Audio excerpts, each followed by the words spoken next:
आइए अब चैप्टर 3 कोशिका एवं उसकी संरचना के शेष भाग का अध्ययन करें। डीएनए तथा आरएनए के कार्य आप पहले पढ़ चुके हैं। डीएनए आरएनए की संरचना क्या है, उसके कार्य को देखें। अब तक आप इन अणुओं के कार्यों से अवगत हो चुके हैं। सारांश में ये अग्रलिखित हैं। नंबर 1, डीएनए कोशिका में होने वाली सभी रासायनिक क्रियाओं पर नियंत्रण रखता है। नंबर 2, डीएनए आनुवंशिक पदार्थ है और लक्षणों को एक कोशिका से उसकी संतान में ले जाता है। अर्थात ये कहा जा सकता है कि डीएनए आनुवंशिक पदार्थ है जो आनुवंशिक लक्षणों को एक पीढ़ी से दूसरी पीढ़ी में ले जाने का कार्य करता है। नंबर 3, आरएनए का निर्माण डीएनए के द्वारा होता है और इस प्रक्रिया को लिप्यांतरण कहते हैं। नंबर 4, डीएनए में स्वयं द्विगुणन करने का गुण होने के कारण जनन के लिए यह अत्यंत उपयोगी है। नंबर 5, आरएनए प्रोटीन संश्लेषण में भाग लेता है। आइए अब डीएनए तथा आरएनए में अंतर को देखें। डीएनए में पहला पॉइंट, यह 2 पॉलीन्यूक्लियोटाइड कुंडलों से या श्रृंखलाओं से बना होता है। आरएनए में यह केवल एक ही पॉलीराइबोटाइड कुंडल का बना होता है। डीएनए में नंबर 2, इसमें पिरिमिडीन बेस थाइमीन होता है। आरएनए में थाइमीन के स्थान पर यूरेसिल होता है। नंबर 3, डीएनए में डीऑक्सीराइबोज शर्करा होती है जबकि आरएनए में राइबोज शर्करा होती है। नंबर 4, डीएनए कोशिका की समस्त क्रियाओं पर नियंत्रण रखता है। इसके अतिरिक्त आनुवंशिक पदार्थ भी है जबकि आरएनए प्रोटीन संश्लेषण में भाग लेता है। नंबर 5, डीएनए मुख्यतः केंद्रक में गुणसूत्रों में पाया जाता है। बहुत सूक्ष्म मात्रा में क्लोरोप्लास्ट माइटोकॉन्ड्रिया में भी पाया जाता है, जबकि आरएनए संपूर्ण कोशिका द्रव्य तथा केंद्रिक में पाया जाता है। क्रोमोसोम में इसकी मात्रा अत्यंत कम होती है। नंबर 6, डीएनए में स्वयं द्विगुणन की क्षमता होती है जबकि आरएनए में ये क्षमता नहीं होती है। इसका निर्माण डीएनए से होता है। आइए अब डीएनए की पुनरावृत्ति या द्विगुणन का अध्ययन करें। द्विगुणन का आशय है अपने समान प्रतिकृति अथवा संरचना का निर्माण करना द्विगुणन कहलाता है। जब कोई कोशिका वृद्धि की अधिकतम सीमा पर पहुंच जाती है और विभाजन के लिए तैयार होती है तो डीएनए का भी द्विगुणन होता है। अर्थात कोशिका के अन्य पदार्थों के साथ डीएनए की मात्रा भी दुगुनी हो जाती है। वाटसन एवं क्रिक, कोरेनबर्ग, मेसेल्सन इत्यादि वैज्ञानिकों के अनुसार क्षारकों के जोड़ों के हाइड्रोजन बंध खुल जाने के कारण दोनों सूत्र या कुंडल अलग अलग हो जाते हैं। इस प्रकार क्षारक जो पगदंड में थे अब उभर जाते हैं, यानी अलग अलग हो जाते हैं। इसी समय केंद्रकीय द्रव्य में नए न्यूक्लियोटाइड अणु बनकर इन उभरे अणुओं के साथ जुड़ने लगते हैं। इस प्रकार एक डीएनए अणु से 2 डीएनए अणुओं का निर्माण हो जाता है। ध्यान रहे, एडेनिन युक्त न्यूक्लियोटाइड थाइमीन युक्त न्यूक्लियोटाइड के साथ तथा साइटोसिन युक्त न्यूक्लियोटाइड ग्वानिन युक्त न्यूक्लियोटाइड के साथ ही जोड़ा जा सकता है। इस प्रकार बने हुए नए 2 डीएनए अणु मातृ अणु के समान ही होते हैं, क्योंकि प्रत्येक पुराने कुंडल पर बनने वाला नया कुंडल पूरक कुंडल की तरह होता है। आपके स्क्रीन पर डीएनए द्विगुणन की संरचना दिखाई जा रही है। इसमें आप देख पा रहे होंगे कि जो बेस है एडेनिन थायमीन, इनके बीच जो हाइड्रोजन बंध है वो टूट रहा है, जिससे ये दोनों श्रृंखलाएं अलग अलग हो रही हैं और फिर इनके क्षारकों को जोड़ने के लिए केंद्रक द्रव्य से नया क्षारक आकर इससे जुड़ता जा रहा है, जिससे नई श्रृंखला बनती जा रही है। इसे बनाकर अध्ययन करेंगे। आइए अब गुणसूत्र अथवा क्रोमोसोम का अध्ययन करें। केंद्रक द्रव्य में मुड़ी तथा विभाजन से पूर्व अत्यधिक स्पष्ट होने वाली विशिष्ट सूत्राकार संरचनाओं को गुणसूत्र या क्रोमोसोम कहते हैं।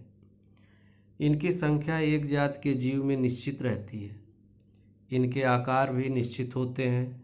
एक ही कोशिका में साधारणतः एक आकार के 2 क्रोमोसोम होते हैं। जैसे किसी जात के पौधे की कोशिकाओं में यदि 14 क्रोमोसोम हैं तो ये 7 आकार के होंगे। अतः क्रोमोसोम की संख्या को सामान्य रूप से 2n अथवा द्विगुणित कहते हैं। एक ही आकार के दोनों गुणसूत्रों को समजात गुणसूत्र कहते हैं। गुणसूत्रों की संख्या जैसा ऊपर बताया गया है, सामान्यतः वर्धी कोशिकाओं में द्विगुणित, वर्धी से आशय कायिक, यानी जो कायिक लक्षणों को उत्पन्न करने वाली कोशिकाएं होती हैं उन्हें वर्धी कोशिकाएं कहते हैं। तो वर्धी कोशिकाओं में द्विगुणित तथा जनन इकाइयों में अगुणित, जिसे n से प्रदर्शित करते हैं, होती हैं। पौधों में अगुणित संख्या अलग अलग जाति के लिए भिन्न भिन्न होती है। सवृत्तबीजी पौधों में, जिसे आवृत्तबीजी भी कहा जाता है, यह संख्या अनेक बार 12, कौक में 3 से 8 होती है। आइए अब देखें गुणसूत्र के आकार, परिमाण एवं संरचना। गुणसूत्र सामान्यतः दंडाकार अथवा सूत्राकार होते हैं, जो सामान्य अवस्था में केंद्रक के अंदर क्रोमैटिन के जाल के रूप में रहते हैं। विभाजन के समय विशेषतः मेटाफेज में स्पष्ट रूप से दिखाई देते हैं, जिनका आकार 1 माइक्रान से 30 माइक्रान तक लंबे व 0.2 माइक्रान से 2 माइक्रान व्यास वाले होते हैं। जंतुओं की अपेक्षा पौधों में गुणसूत्र प्रायः बड़े परिमाण के होते हैं। एक गुणसूत्र में प्रायः निम्नलिखित भाग होते हैं।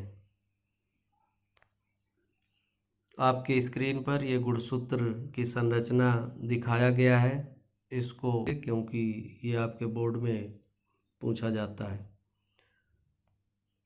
पहला ही संरचना पेलिकल तथा मैट्रिक्स। प्रत्येक संपूर्ण गुणसूत्र एक झिल्ली के द्वारा ढका रहता है। इस झिल्ली को पेलिकल कहते हैं। पेलिकल के अंदर एक जेली सदृश पदार्थ भरा रहता है, जिसे मैट्रिक्स कहते हैं। नंबर 2, क्रोमेटिड्स या क्रोमेनिमेटा। मैट्रिक्स के अंदर फंसे 2 आपस में सर्पिल आकार में लिपटे सूत्रों के द्वारा ही गुणसूत्र का निर्माण होता है। इन सूत्रों को क्रोमेनिमेटा अथवा क्रोमेटिड्स कहा जाता है। ये अत्यधिक महत्व के सूत्र हैं, क्योंकि इन्हीं पर जीन्स भी पाए जाते हैं। क्रोमोमियर्स। क्रोमेनिमेटा पर अनेक उभार पाए जाते हैं। इन उभारों के कारण इनका आकार मणिकाकार हो जाता है। इन छोटे छोटे उभारों को क्रोमोमियर्स कहा जाता है। इन स्थानों के बारे में अनेक धारणाएं हैं, जैसे ये स्थान अधिक न्यूक्लिक अम्ल के संश्लेषण और जमाव के कारण बने होते हैं।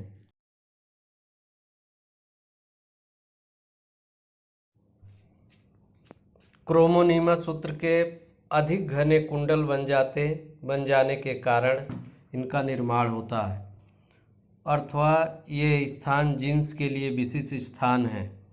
क्रोमोमियर्स की संख्या प्रत्येक क्रोमोनिमा पर कई सहस्त्र तक हो सकती है। आइए अब सेंट्रोमियर को देखें। प्रत्येक क्रोमोसोम में एक दबा हुआ स्थान होता है जो अभिरंजित न होने के कारण अलग दिखाई पड़ता है। इसी को प्राइमरी कंस्ट्रिक्शन भी कहा जाता है, जिसमें सेंट्रोमियर या काइनेटोकोर स्थित होता है। दोनों क्रोमोनिमेटा इसी स्थान पर अकुंडलित होते हैं, अर्थात जुड़े होते हैं तथा एक दूसरे के साथ जुड़े रहते हैं। इस स्थान पर क्रोमोमियर भी प्रायः नहीं होते। कभी कभी सेंट्रोमियर न होने पर गुणसूत्र एसेंट्रिक कहलाता है।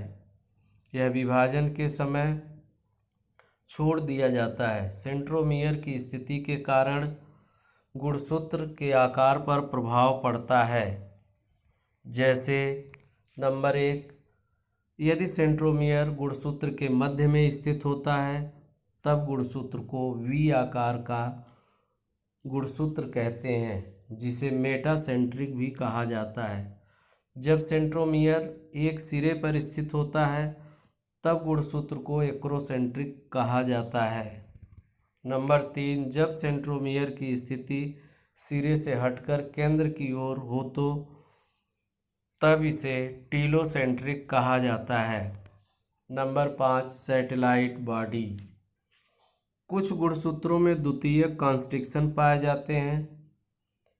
इसके पश्चात गुणसूत्र के भाग को सामान्यतः सैटेलाइट बॉडी कहा जाता है। द्वितीयक कॉन्स्ट्रिक्शन प्रायः केंद्रिक से संबंधित समझा जाता है तथा कोशिका विभाजन के अंतिम भाग में यह केंद्रिक को पुनर्व्यवस्थित करता है। सामान्यतः एक जीनोम अर्थात एक अगुणित संख्या में यह एक होता है, जिसे सैट गुणसूत्र भी कहा जाता है। कभी कभी एक से अधिक सैटेलाइट बॉडी भी गुणसूत्र पर पाई जाती है। इस तरह ये लेक्चर यहाँ समाप्त होता है। धन्यवाद।